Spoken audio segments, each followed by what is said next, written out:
آیت میں فرمایا کہ شیطان کی اولاد، حدیث مبارکہ میں فرمایا کہ شیطان کی اولاد کیا ہے؟ فرمایا کہ بازار جو ہے وہ شیطان کے انڈے رکھنے کی جگہ ہے۔ یہ شیطان کی دم ہوتی ہے، پتھڑی ہوتی ہے، جیسے جانوروں کی ہوتی ہے، بالکل اسی طرح ان کی ہوتی ہے، اور یہ شیطان اپنی دم کو اپنی شرمگاہ میں لے جاتا ہے اور اس سے انڈے پیدا ہوتے ہیں۔ وہ انڈے کہاں رکھتا ہے؟ حدیث میں فرمایا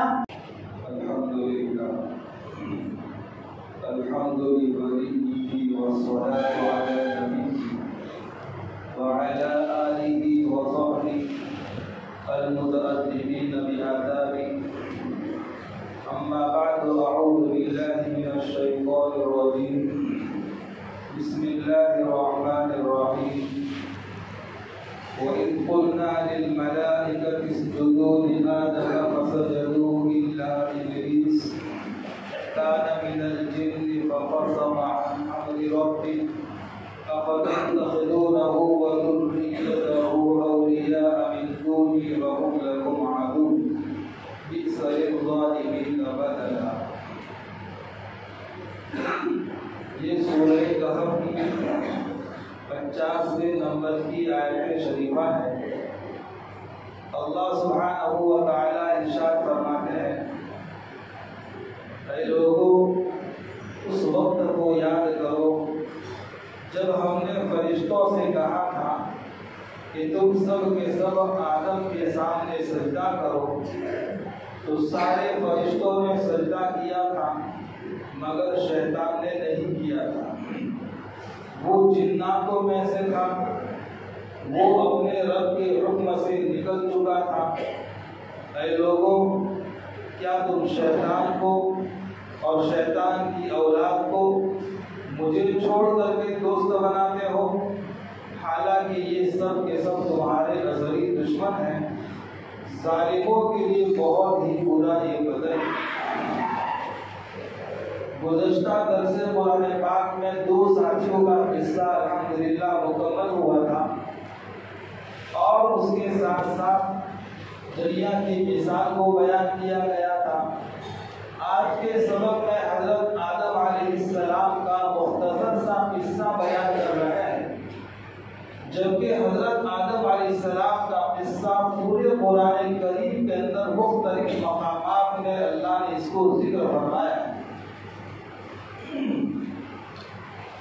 اللہ تبارک و تعالیٰ کی دوستوں تمام مخلوقات کے اندر 3 مخلوقات بڑی اہم گزری ہیں، بہت بڑی ان کا اونچا مقام و مرتبہ ہے۔ ایک ہے انسان، دوسرا ہے فرشتہ، اور تیسرا ہے جنات۔ لیکن اللہ تعالیٰ نے سب سے پہلے فرشتوں کو پیدا فرمایا، اس کے بعد نمبر 2 پر جناتوں کو پیدا فرمایا، اور اس کے بعد نمبر 3 پر ہم انسانوں کو اللہ تعالیٰ نے پیدا فرمایا۔ تو پیدائش کے اعتبار سے ہمارا درجہ کون سا ہے دوستو؟ تیسرا ہے۔ لیکن اس مالک کی شان اور اس کا کرم ہے کہ اس نے بعض انسانوں کو وہ مقام اور مرتبہ عطا فرمایا ہے جو فرشتوں سے بھی بڑا ہوا ہے، جو فرشتوں سے بھی زیادہ انسان مقام رکھتے ہیں۔ ایسے بھی انسان ہے، گزرے اور آئیں گے انشاءاللہ۔ ہمارا تو دوستو عقیدہ ہے کہ انبیاء کرام علیہ السلام کا بھی جو درجہ ہے وہ فرشتوں سے بھی بڑا ہوا ہے۔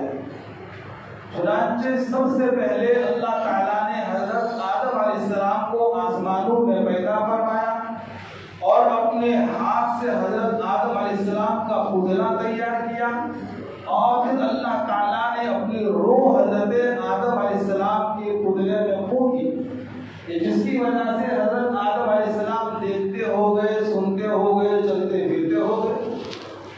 اب جب حضرت آدم علیہ السلام دوستوں تیار ہو گئے تو اللہ تبارک و تعالیٰ نے تمام کے تمام فرشتوں کو حکم دیا کہ تم آدم کے سامنے سجدہ کرو، اور حضرت آدم علیہ السلام کی حیثیت دوستوں کعبہ شریف جیسی ہے۔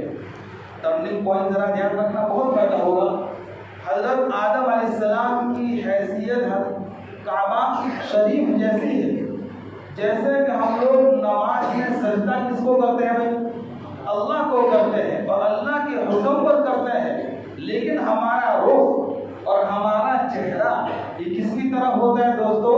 کعبہ شریف کی طرف ہوتا ہے۔ بس اسی طرح اللہ تعالیٰ نے تمام فرشتوں کو کہا تھا کہ تم سجدہ تو مجھے کرو گے، مجھے کرنا ہے، میرے سامنے جھکنا ہے، لیکن تمہارا کعبہ ہوگا حضرت آدم علیہ السلام، تم ان کے سامنے سجدہ کرو۔ لیکن تمام کے تمام فرشتوں نے سجدہ تو کر لیا، لیکن شیطان نے سجدہ کیا نہیں۔ اس کی صورت اور اس کی حالت یہ تھی کہ اللہ تعالیٰ نے اس شیطان کو آگ سے بنایا تھا۔ کس سے بنایا تھا؟ اور فرشتوں کی برادری میں اور فرشتوں کی خاندان میں اس کا شمار تھا۔ جیسے کہ ہم انسانوں کو بھی اللہ نے آگ، پانی، مٹی، ہوا سے بنایا ہے، اسی طرح جنات کو صرف اللہ نے شیطان کو آگ ہی سے بنایا ہے۔ اس میں آگ کا دخل زیادہ ہے اور ہم میں مٹی کا دخل زیادہ ہے۔ چنانچہ اس لیے کہا جاتا ہے کہ ایک آگ وہ ہوتی ہے جو ہماری نظروں سے اوجھل ہے، ہم کو دکھائی دیتی نہیں ہے۔ جیسے کہ ایک آگ وہ جس کو لو کی آگ کہتے ہیں، کہ بہت زیادہ سخت گرمی کا موسم ہو، زیادہ تپش ہو، اس وقت تک گرم گرم لو چلتی ہے کہ وہ لو ہم کو نظر آتی نہیں ہے۔ ایک آگ وہ ہوتی ہے جو ہم کو نظر آتی ہے، وہ چولہے کی آگ جو موٹی ہوتی ہے، اور گیس کی آگ ذرا اس سے کچھ پتلی ہوتی ہے، لیکن لو کی آگ بھی ہوتی ہے، لیکن نہ زیادہ پتلی ہو نہ موٹی ہوتی ہے، نہ دکھائی دیتی ہے، لیکن ہوتی ہے ضرور۔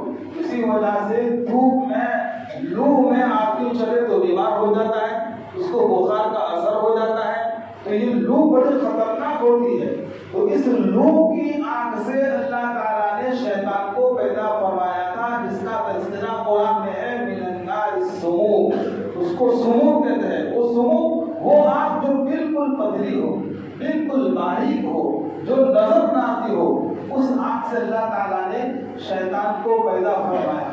اسی لیے کہا کہ جنات کو جنات اس لیے کہا جاتا ہے کہ وہ نظر آتا، وہ ہماری آنکھوں سے اوجھل ہے۔ ارے بھائی کسی کو نظر آیا ہو تو ذرا بتا دو حلیہ اس کا کیسا ہے، تو نظر آتا نہیں۔ اسی طرح جنت کو بھی جنت اس لیے کہا جاتا ہے کہ وہ جنت ہم میں سے کسی نے دیکھی، حدیث میں ہے مالا عین رأت، کسی آنکھ نے اس جنت کو دیکھا۔ اسی وجہ سے کہا جاتا ہے کہ جنات کو وہ نظر نہیں آتا، جنت وہ بھی نظر نہیں آتی۔ جب انسان پاگل ہو جاتا ہے، دیوانہ ہو جاتا ہے، تو ہم اس کو کیا کہتے ہیں؟ مجنون۔ مجنون یعنی عقل تو ہے لیکن عقل پر پردہ آ گیا ہے، عقل اس کی چھپ چکی ہے، اس لیے ہم اس کو کیا کہتے ہیں؟ جنون کہتے ہیں۔ چنانچہ کسی شیطان کو جنات کی برادریوں میں سے اور اس آنکھ سے اللہ تعالیٰ نے اس کو پیدا فرمایا۔ جب اللہ تعالیٰ نے پیدا فرما دیا اور اللہ تبارک و تعالیٰ نے حکم دیا کہ بھئی اب سب کے سب سجدہ کرو، اب اللہ تعالیٰ دوستوں فرشتوں سے کیوں سجدہ کروا رہے ہیں؟ حضرت آدم علیہ السلام کی علمی فضیلت کو اور علمی مقام کو تمام فرشتوں کے سامنے ظاہر کرنا چاہتا ہے کہ میں نے آدم میں جو علم رکھا ہے اور آدم علیہ السلام نے جو مقام رکھا ہے وہ تم میں بھی نہیں ہے۔ اور اللہ تعالیٰ نے اپنی آنکھ سے یہ بھی دیکھ لیا تھا کہ اس میں جو شیطان تھا اس کے اندر کبر آ گیا تھا۔ اللہ تعالیٰ اس کے کبر کو بھی تمام فرشتوں کے سامنے ظاہر کرنا چاہتے تھے، گرچہ وہ عبادت کرتے کرتے اتنا مقام اس کا بڑھ گیا تھا کہ وہ فرشتوں کی جماعت میں شامل ہو گیا، اتنا اللہ کا ذکر کیا اور اتنے اللہ کے نام کی تسبیح کی، تو کہتے ہیں کہ دھیرے دھیرے فرشتوں کی جماعت میں اس کا شمار ہونے لگا۔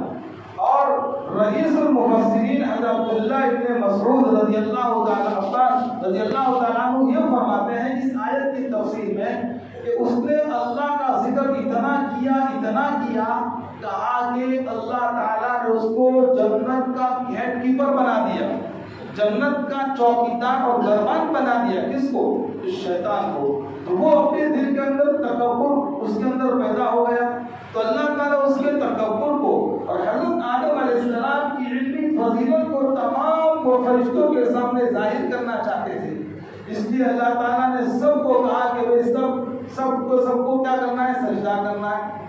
تو حضرت جبرائیل علیہ السلام نے بھی سجدہ کیا، حضرت میکائیل علیہ السلام نے بھی سجدہ کیا، حضرت اسرافیل علیہ السلام نے بھی سجدہ کیا، حضرت عزرائیل علیہ السلام نے بھی سجدہ کیا. غرض تمام کے تمام فرشتوں نے بیک وقت اللہ کے حکم کے سامنے وہ لوگ کیا کر دیا؟ اپنا سر ڈال دیا. اللہ خوش ہو گئے. لیکن شیطان نے سجدہ نہیں کیا.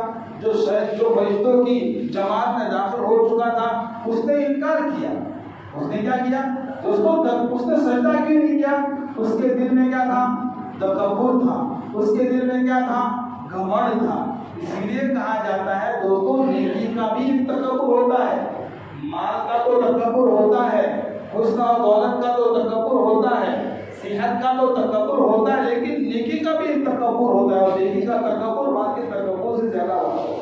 اسی لیے تو حضرت مولانا الیاس صاحب رحمۃ اللہ علیہ نے 6 نمبر کے اندر علم اور ذکر دونوں کو ساتھ میں بیان کیا. کیوں؟ اس لیے کہ خالص علم ہوگا تو آدمی گمراہ ہو سکتا ہے، خالص ذکر ہوگا تب بھی آدمی گمراہ ہو سکتا ہے. علم کو ذکر کے ساتھ، ذکر کو علم کے ساتھ اور علم کو ذکر کے ساتھ دونوں ضروری ہے. خالص ذکر کافی نہیں ہے اور خالص علم کافی نہیں ہے. علم والے کو چاہیے کہ خوب اللہ کے نام کی رٹ لگائے. ہم تو رٹیں گے گرچہ مطلب کچھ نہ ہو، ہم تو عاشق ہیں تیرے نام کے. چنانچہ اللہ کے نام کی رٹ لگائے دوستوں. تو کہا کہ بھائی علم بھی ہو اور ذکر ہو. اسی لیے تو حضرت نے دونوں کو ساتھ میں ذکر فرمایا. اور ہمارے بعض اسلاف نے فرمایا کہ تکبر روحانی بیماریوں میں سے ایک ایسی روحانی اور خطرناک بیماری ہے کہ جس کی نحوست سے آدمی کو کبھی بھی توبہ کی توفیق ہوتی نہیں. مٹا دو اپنی ہستی کو اگر کچھ مرتبہ چاہے کہ دانا خاک میں مل کر گلزار ہوتا ہے. کبھی بھی اپنے دل کے اندر. اور حدیث میں نبی علیہ السلام نے فرمایا لا يدخل الجنة من كان في قلبه مثقال ذرة من كبر. رائے کے دانے کے برابر بھی جس کے دل کے اندر تکبر ہوگا وہ کبھی بھی جنت میں جانے کے لیے اللہ کہاں بھیجیں گے؟ جہنم میں. جاؤ ذرا اس کی صفائی کراؤ، ذرا اس کو دور کراؤ، پھر تم جنت میں آؤ. ہمارے اسلاف نے اس پر دوستوں کیسی محنت کی. دارالعلوم دیوبند کے محتم حضرت مولانا شیخ الاسلام قاری طیب صاحب رحمۃ اللہ علیہ بہت جوانی میں محتم بن چکے تھے اور بڑی بڑی حدیث کی اور فقہ کی کتب پڑھایا کرتے تھے، کتابیں پڑھایا کرتے اور بڑے خوبصورت بھی تھے الحمدللہ. بے شمار صفات سے اللہ نے حضرت قاری طیب صاحب کو نوازا. تو ان کے دل کے اندر تکبر آ گیا، کبر آ گیا. تو اپنے پیر و مرشد حضرت مولانا اشرف علی تھانوی رحمۃ اللہ علیہ کو خط لکھا تاکہ حضرت میرے دل میں تکبر آ گیا ہے. الحمدللہ دوستو یہ اصلاحی تعلق سے بہت لوگوں کو فائدہ ہوتا ہے. ہمارے نندازن میں کچھ ساتھی ہیں، ایک ساتھی نے تعلق جوڑا حضرت مولانا اشرف صاحب دامت برکات العالیہ سے. اس ساتھی نے حضرت کو فون میں کہا کہ حضرت میرے اندر گھمنڈ بہت ہے، میرے اندر غصہ بہت ہے. ہم تعلق اس لیے جوڑے ہمارے دل کی اصلاح ہو، ہمارے دل کی مایا بدلے. جب تک ہم بزرگوں کی صحبت میں نہیں جائیں گے اور اللہ کے راستے میں نقل و حرکت وہاں نہیں کریں گے تب تک یہ دل کا تکبر دوستوں دور ہونے والا نہیں. تو حضرت مولانا اشرف علی تھانوی رحمۃ اللہ علیہ نے جواب میں لکھا کہ تم میری خانقاہ میں آ جاؤ. حضرت پہنچے اور کہا کہ خانقاہ میں آنے جانے والوں کے تم کو جوتے صحیح کرنے ہیں، ادھر ادھر بکھرے جوتوں کو ایک طرف ترتیب سے تم کو رکھنا ہے. اب چھوٹے بھی بچے آ رہے ہیں، گھرے بھی آ رہے ہیں، ہر کوئی مسجد میں تو آتا ہے، خانقاہ میں آتا ہے، دیہاتی قسم کے بھی لوگ آتے ہیں. اور یہ مولوی میں دارالعلوم دیوبند کیا کر رہے ہیں دوستوں؟ حضرت کے حکم پر